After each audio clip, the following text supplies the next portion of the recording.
Welcome to our channel. Today we how to connect Teachable to PayPal for course monetization step by step clearly. First, log in to your Teachable account. Navigate to the admin panel on the left side of your dashboard. Click on the Settings option. Select Payment Gateway from the list of settings. You will see options to choose your payment processor. Click on Connect with PayPal. This will redirect you to the PayPal login page. Enter your PayPal email and password, then click Login. If prompted, grant Teachable permission to access your PayPal account. Return to the Teachable dashboard once connected. You will see a confirmation that PayPal is now linked. Next, set up your pricing plans for your courses. Go to the Courses section in the admin panel. Select the course you want to monetize. Click on Pricing on the Course Setup menu.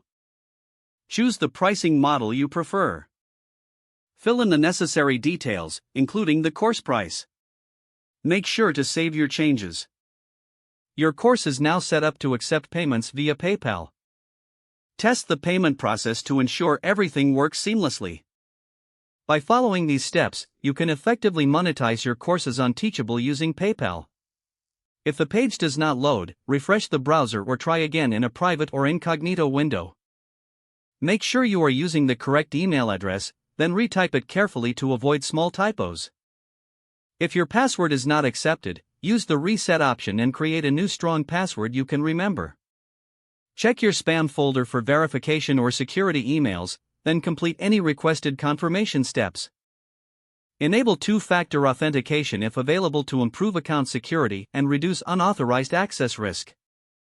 After signing in, review your profile details so your contact information and settings are accurate and current.